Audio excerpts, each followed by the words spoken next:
MDH biryani મસાલા, પારંપરિક બિરયાનીનો અસલી સ્વાદ। असली मसाले साथ साथ MDH પૂણા ગામમાં લૂમ્સના કારખાનામાં 3 રાઉન્ડ ફાયરિંગ થયું। બપોરના સમયે લોકો વચ્ચે 3 રાઉન્ડ ફાયરિંગથી ચકચાર મચી ગઈ। અહીં પૂણા ગામના ભાગ્યોદય ઇન્ડસ્ટ્રીમાં પહેલા માળે આ બનાવ બન્યો હતો। કારખાનાના જૂના કારીગરે ફાયરિંગ કર્યું હોવાનું આવ્યું છે સામે, જ્યાં લૂમ્સ કારખાનામાં કારીગરે માલિક સાથે માથાકૂટ કરી હતી। બોલાચાલી બાદ અહીં કારીગરે રિવોલ્વરથી હવામાં ફાયરિંગ કર્યું હતું। ફાયરિંગ બાદ મોબાઈલથી લૂંટ કરી આ કારીગર ઘટના સ્થળેથી ફરાર થઈ ગયો। પૂણા પોલીસે ઘટના સ્થળે પહોંચીને આ અંગે વધુ તપાસ હાથ ધરી છે। શહેર ક્રાઇમ બ્રાન્ચની ટીમ પણ આ અંગે તપાસમાં જોડાઈ છે। સીસીટીવી ફૂટેજના આધારે હવે આરોપીને પકડવા માટે તપાસ તેજ કરવામાં આવી છે। આખી ઘટનામાં ભાગ્યોદય ઇન્ડસ્ટ્રીના પહેલા માળે ફાયરિંગનો મામલો સામે આવ્યો અને સાથે તપાસનો ધમધમાટ તેજ થયો। કારખાનામાં કારીગર દ્વારા માલિક સાથે માથાકૂટનો મામલો ત્યારબાદ સામે આવી ગયો અને ત્યારબાદ આ હુમલો થયો હતો।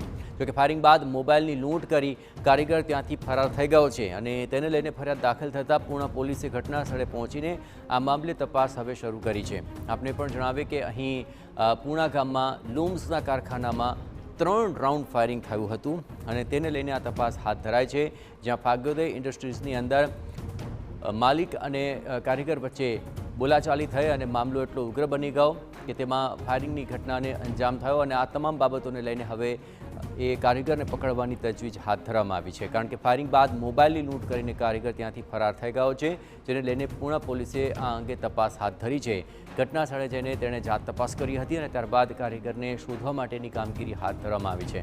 આ સમગ્ર મામલામાં 3 રાઉન્ડ ફાયરિંગ થયું છે, જેને લઈને આ મામલાની ગંભીરતા વધી જાય છે અને તેને લઈને હવે કારીગરને પકડવા માટેની કામગીરી હાથ ધરાય છે, કારણ કે નજીવી બાબતે બબાલ થઈ અને બબાલ ફાયરિંગમાં પરિણમી અને 3 રાઉન્ડ જેટલું ફાયરિંગ કરવામાં આવ્યું છે અને તેને લઈને આ તપાસ અત્યંત મહત્વપૂર્ણ બની જાય છે।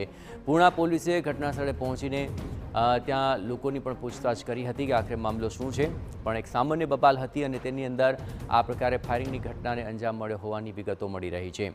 પણ કયા મામલાને લઈને આ બોલાચાલી થઈ અને સુરતના પૂણા ગામ વિસ્તારમાં એક સાડીના જે કારખાનું છે, જે ભાગ્યોદય ઇન્ડસ્ટ્રી છે, તેના પહેલા માળે જે સાડીનું જે કારખાનું ચાલી રહ્યું હતું ને તે દરમિયાન 2 જૂના કારીગરો દ્વારા આવી અને 2 રાઉન્ડ જે ફાયરિંગ કર્યા હોવાની જે ઘટના સામે આવી છે। અત્યારે પોલીસ છે તે ઘટના સ્થળે પહોંચી છે। સીધા દ્રશ્યો જે રીતે જોઈ શકાય છે કે પૂણા પોલીસ સહિતના ટીમની જે પોલીસ છે તે અહીંયા પહોંચી છે અને જે તપાસ કરવામાં આવી રહી છે।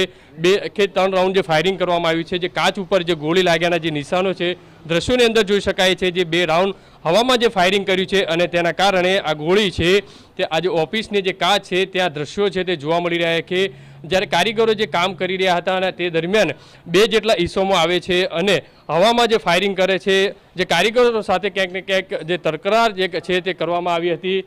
મહત્વની વસ્તુ એ છે કારીગરો અહીંયા કામ કરી રહ્યા હતા તે દરમિયાન આ ઘટનાને અંજામ આપવામાં આવે છે। જોઈ શકાય છે કે સાડીનું જે કારખાનું છે અત્યારે પૂણા પોલીસની ટીમ છે તે ઘટના સ્થળે પહોંચી છે, સાથે સાથે ક્રાઇમ બ્રાન્ચની ટીમ પણ જે તપાસમાં જોતરાઈ છે। મહત્વની વસ્તુ એ છે આખી ઘટના છે તે સીસીટીવીમાં કેદ થઈ છે। સીસીટીવીના આધારે હાલમાં પોલીસ દ્વારા આજે આરોપીને પકડવા માટે તજવીજ હાથ ધરી છે। અહીંયા જે કારખાનાના જે માલિક છે તેમની સાથે વાત કરીશું। શું ઘટના બની હતી?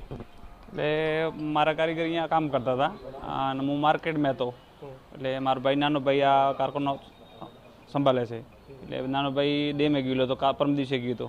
પાછળથી આ 12:30 વાગે અહીંયા આવ્યો, કારીગરોને ધમકાયા, કારીગરોને લાપા માર્યા 2-3, પછી 2-3 ફાયરિંગ કરી। અહીંયા સમજ્યા કે કારીગરને ના પાડી કે તમે અહીંયા આમ શું કામ કરો, કામ નહીં કરવો અહીંયા, અને પછી ધમકી આપીને ગયું કારીગરોને કે તમારે અહીંયા કામ નહીં કરીને મારે નાખીશ, બરાબર।